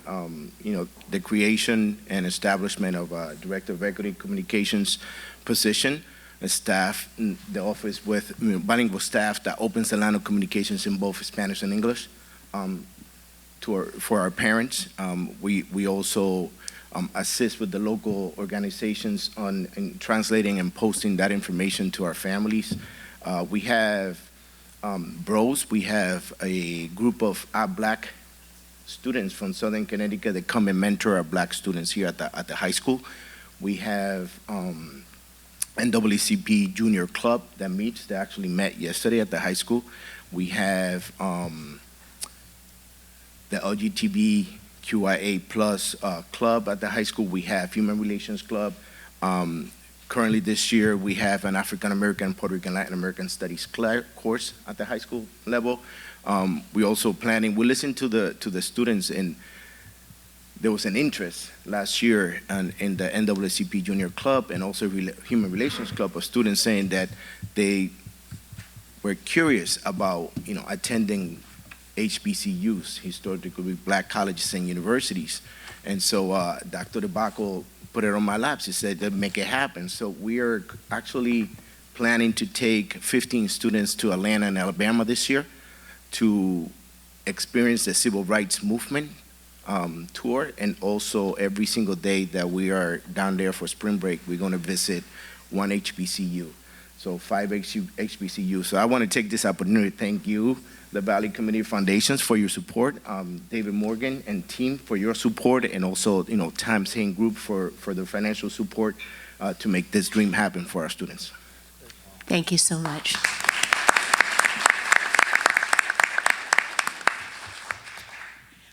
I'd like to have us basically roll out. I'm going to give you all a little bit of extra time in your days today. And I'd like to take the next part, and as we head towards the end of the program, I'm not going to get to all of the questions that have been asked today, because if I did, we would be here way past 10:30. But please know that we will be getting answers to the questions up on our website. And if you have included your email and information, we will definitely contact you if I haven't gotten to your question. But one of the questions was, can each of the panelists comment on what she or he thinks are the 2 specific most critical health social service issues facing the Valley today? And if you could each take a couple of minutes, and I'll start on the end with Mark. Based on what you have seen in the data, what do you think those 2 critical issues are? Take a couple of minutes to answer each of you. Thank you. Sure. Yeah, so the 2 I would highlight that come up in always throughout are stress and housing.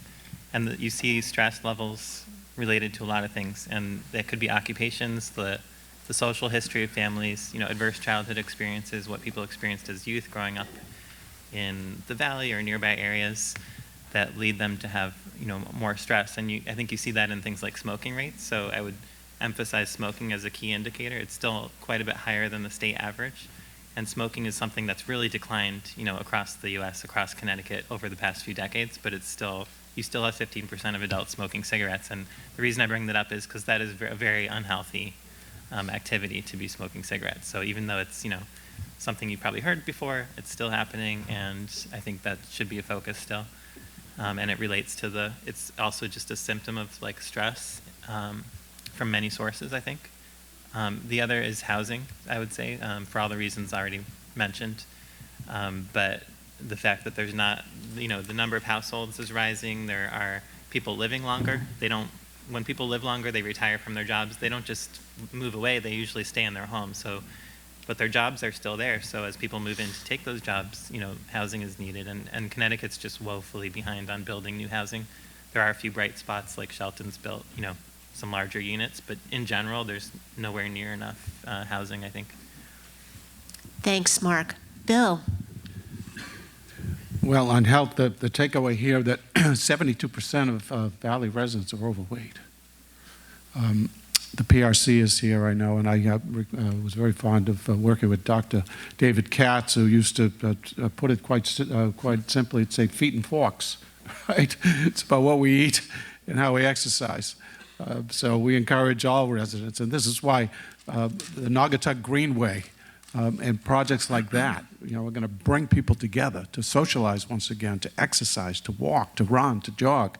At some point we're going to be able to run from Derby all the way up to the headwaters of the Naugatuck River, 40 miles from here, right? Those marathoners in the room. So. That's a very basic health issue. Social service, certainly food insecurity and housing insecurity. And this year, it's energy insecurity. We just had a powwow. Bill, you only get 2. Yeah, okay. So I'm gonna go to energy insecurity this year. I think that's top of mind. And in fact, David just hosted Rosa DeLauro recently to talk about a major initiative at the federal level to put more money into the coffers to help people deal with $5.50 a gallon for heating oil. That's a major, major challenge on top of, as has already been pointed out, the 40% increase in rents across the valley. So energy insecurity is number one right now. Thanks, Bill. Reese. Yeah, I'm going to have to agree with my partners, my neighbors here next door. Definitely stress and mental health for me, and then that correlates to depression, drug abuse, obesity. And you mentioned something about taking care of ourselves. So that mindfulness, that taking time to meditate, get in touch with your mental health and yourself. Eating right and exercising, as you mentioned, Bill. So. Thank you. David. I would say two things. Number one, housing, and again, to give you another homework assignment, and I see Desiree Blanchard here from the Naugatuck Valley Council of Governments. They did a conference that included all 19 towns and cities, including our beautiful Valley region that this report covers, and the headliners was housing and equity. The links are available. I would encourage the Valley Community Foundation to get them on there. They're on our team website, but there's a housing panel. It's 75 minutes, and it dives deep into the rabbit's hole around housing. It couldn't do it justice right now. So I highly recommend it's worth the watch, and the hope is it drives continued dialogue and involvement. So number one, housing. Number two, and again, housing, I argue, impacts all the other social and health-related areas. Number two, I would call it meaningful involvement in the decisions that affect our lives. There's many others more appropriate, more qualified to speak to this, but there's an old adage that nothing about us without us is for us, or we at Team like to say, if you're not sitting at the table, you could be on the menu. We need to meaningfully involve those most affected by these issues you see in the index. How do we create the conditions for the stories to be heard? Bill just referenced Congresswoman DeLauro, and just on the other side of me was our Republican Speaker for the state of Connecticut, Senator Kevin Kelly, and we had residents from all walks of life, and their stories were heard. It was a story of self. We all have a story of self, and then when you think about the collective story of us, where do we find that common ground in building and co-creating those solutions together and writing that next chapter together? It cannot just be people with lots of letters after their name or carrying titles like I carry. Those most affected by the issues need a seat at the table, and I argue they're not only not at the table, they're not even in the room, and half the time they're not even in the building. And we don't reach out to people to hear the story of self, to build that story of us, and then the story of now, that sense of urgency that you've heard from all of the panelists here today. So housing and meaningful involvement in the decisions that affect our lives. Thank you so much, David. Jess? What they said? Right. That's always the advantage as we're moving this way, right? No, I mean, to echo David's last comments and emphasize them times a million.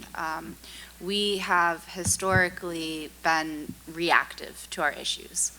We look at plans like this, we look at data, we look at evidence-based programs that are happening around the country that have worked in other areas, and then we apply them, right? But we never really involved the community voice to hear if that's what they really want or need or are desiring. So I think now is the perfect time to make that shift from the top down to really involve the community voice. What do you need as a community member? What do you need to feel more healthy, more safe, more secure, more confident? And doing things like being self-aware or involved or participating in listening sessions and focus groups and coming to events like this and hearing what's on the menu. We don't want to eat anybody, David, but we want to involve the community members, and now is the time to do it because we are all burnt out, tired. We're all trying to do the right thing, but we need to all work together to do that, and it can't just always be the same people because time and time again, we hear the same issues are the same issues. So this is the change, and that's how it's going to happen. And I think, the umbrella, the behavioral health, the mental health crisis that is going on, the stress, the burnout, the adverse childhood events that are occurring here in the Valley, the domestic violence that we heard Mark speak to just a little bit. There are so many components on the spectrum of mental and behavioral health that impact every single person, every single day, in all aspects of their life. And that's not an easy answer, Val, because there's so much work to be done, and there's so much even background work. I mean, we need to figure out even where to start, what data to pull, how to collect data on these topics. So, our mental and behavioral health as a community, as a whole, and, trusting each other to work with each other, I think is how we're going to be successful moving forward. Thanks so much, Jess. Patrick? Yeah, again, I think everybody's covered it well. A couple of things that we haven't talked about. I mean, if you go through the data, economic opportunity and income are huge drivers, and there are big disparities in our community. We point to Shelton and Oxford, but we've got to do more in Ansonia and Derby in terms of economic viability. And we have to create the capacity in those towns, they're small, to do that work. We point to Ansonia, and Sheila is great, but we need more resources to do the work to create the economic environment that lifts people out of the Alice population, out of poverty, because that will solve the underlying problems that are leading to the stress, that are leading to domestic violence, that are leading to behavioral health. We have to get involved in that. David and I have been talking a lot about this and working with municipal leaders to help them create the capacity to do this work, and we're going to pull Bill into that as well. The other is housing, but we also need to look at the quality of housing. I didn't point this out. So we have a lot of new construction in places like Shelton. You don't see any new housing stock in Derby. So rental rates have gone up 40%, but the quality of the housing has gone down. And that environment is unhealthy. So we have kids in those homes that are getting asthma and showing up in the ED. We have respiratory illness because of the quality of housing. So can we as a society say, hey, if you're going to charge 40% more for rent, can you improve the quality of your rental units to actually contribute to the health, not deplete the health of the folks who live there? And then the other is age. We didn't talk about this, but the over 80 population in the Valley is the most rapidly growing cohort. So we call them the super elderly.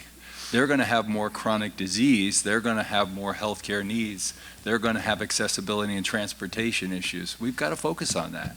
It's not only, it's a national phenomenon, but it's pronounced in the Valley. So we've got to deal with all of the social and health related issues to a rapidly aging population. So that's a lot to do. Economic development, housing quality, and sort of the consequences of an aging population. Other than that, yeah, I know. Well, we all aged a bit while we were going down the line.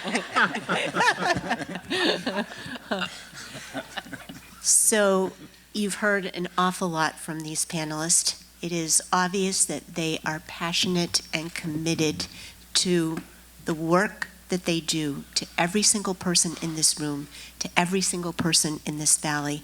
And we are so blessed to be able to have that collaboration. I want us to give them all a wonderful round of applause for their work.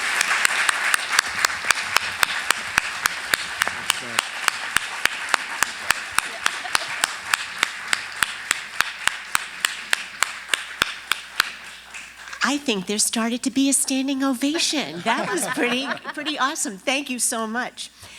So we are going to go to the next slide. And Jess, you're telling me that yes, I can try and show what is happening. Yes. So this slide here, I mentioned before something called the Community Health Improvement Plan. And this is an opportunity for us to really dissect those top priorities that we either just heard on the panel or heard from you all by inputting in those earlier poll questions. There will be a follow-up event that Valerie will speak to, but this is an ongoing process. So if you scan your phone and want to be involved in this continuous process, whatever the priority is, we want to capture your contact info so that we can keep you engaged and let you know what those priorities are going to be and invite you to participate in some planning meetings, some activities to affect the change that we all desire and hope to do. So that's what this slide is. Val, once we're done with the slide deck, I'm going to go behind this beautiful velvet curtain and display some of the results that we saw today from an internet browser. She's actually going to become Oz, right? It's just going to go behind the curtain. You're going to get to see how great is that? So as you see that we are going to be having the first of those meetings on December 15th. We do not have a location yet, but please keep watching our collective websites, Griffin's and the health districts and VCF's teams, everybody up here. We will be able to get that information out to you as to when that's going to happen. So again, thank you. And I'm going to turn it over to Sharon to close us out for the morning. Thank you all very much.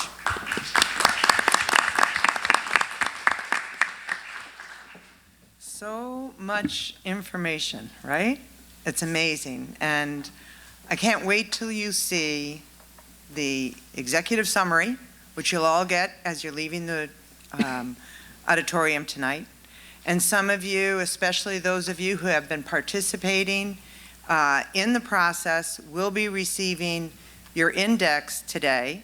When you go out, if you were participating in the index process, your index is probably sitting over there with your name on it or your organization's name. So one of the things that we all know when it comes to these kind of meetings is many times we're up here and we're speaking to the choir, right? We're speaking to the choir. You all know and have participated in many of the work here. And so what we actually do need is for you to share this information and actually get out there and get members of the community involved and engaged in what we're working on and what they're working on and what they're talking about. Let people know about the social determinants of health. Let people know how important it is, your kids, your grandkids, that it makes a difference what you eat. It makes a difference in getting out and walking and exercising. It makes a difference to reduce the stress in your life. All of those things, we know it now, we hear it, but a lot of people don't know that information and they need to understand it. Many times it's our parents that are in that 80+ crowd that they don't understand that these things make a difference. Or our spouses or somebody who is not exercising and is not taking it upon themselves to take care of their life and to make sure that they have a healthier life. I know I have a brother who's had a couple of different accidents, and people know, but his determination to live out what he says is the next 20 years of his life. He's in his 60s, he figures he's got 20 more years. And he said, I want to live the best 20 years that I can live so that when it comes to my 80s and my 90s, if I'm still here, I am not burdened with some of these problems that I could be burdened with. And that makes a huge difference when you think about your quality of life and how you feel. So that is one of the big takeaways too. It's not just picking up the index or the executive summary, it's sharing this information beyond this room because, like I said, you're our choir, so that is great. So I really want to thank you again for being here today, and I really want to thank our panelists. I think they did a fabulous job of just giving you a little bit of information so that you go and you read the information in the index and you take it and start participating in those conversations that we're going to start having because it's just really critically important. So I think we had one slide, didn't we have one slide about the next medical health-related one, Val? I knew it was here someplace. There we go. So those are the two pieces, and then okay. When is the next health conversation? So it's going to be on December 15th. I believe location is still to be determined. But we did collect a lot of your information today, and we will make sure that we widely broadcast that through our press, media, our websites, all the various channels.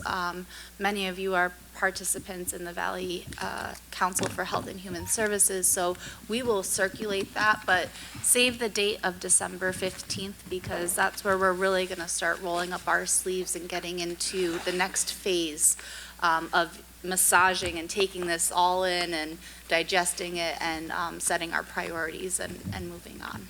Thank you, Jess. You're welcome. And the other thing that we would like to do, the Community Foundation would like to also be supporting different kind of community conversations and start partnering hopefully with our libraries, who are just a perfect partner to invite people in to have these community conversations and different locations of having this a broader conversation beyond people who already know what it's all about. So again, thank you to our panelists, thank you to you, and are you going to show us what you have, Jess? Yes. Do we know if I can take how long? Oh, that was close. There we go. All right. Can you hear me? Yes. Give me an A. All right. So if you'll remember, the first question that we asked you in our polling today was about your access to care and preventative health screenings. What this shows us is the average of your submissions. The majority of you have been able to access medical care when needed. You have a primary care physician or a medical home. If you have children, the majority of you answered that your child does have a pediatrician. We start to see some numbers scale back a little bit when we talk about getting annual physicals and wellness checkups. Same with going to our dentist. As you remember, our senior population definitely does not go to the dentist as frequently as we do. Even less when we talk about going to eye doctors or dermatologists, which are crucially important for screening things like skin cancer and declining vision. So these are things that we want to look at and continue to ask our community. If you have access to them, are you actually going and doing those wellness visits? We asked you what you thought the 3 most pressing community health issues in the Valley are right now.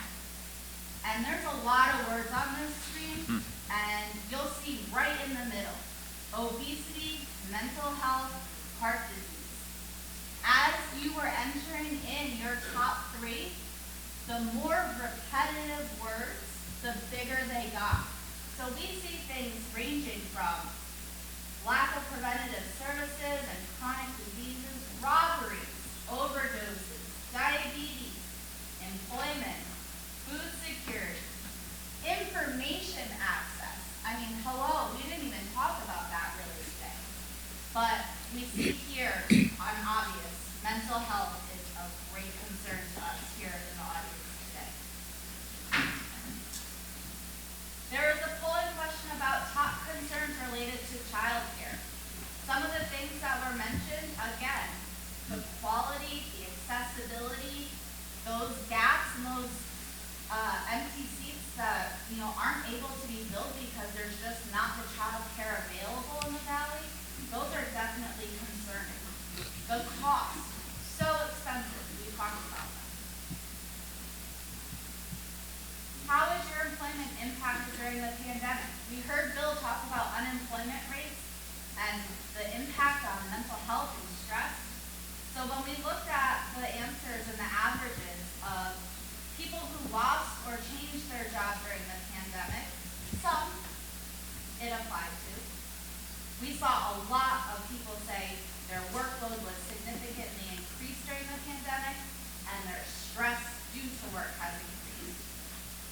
People are experiencing fatigue or burnout at work. But not as many people are having trouble affording basic needs due to their current wages. Again, small sample size of us here today in the room, but certainly something we're curious about for the public in general. And then finally, our last question was getting your contact information so that we can not present a brand new card, but get you involved and keep you involved through the process. So I'm sorry that that didn't play out in real time like it was supposed to, but I'm happy that we got to see just some of the results today. And again, that poll will be open for 1 week. So we hope that you take this with you today. Share this link, share this plan, this index, this idea that we need to work together, because the more community voice and motivation and encouragement and recruitment that we have happening from people like you will help us make our jobs a lot easier.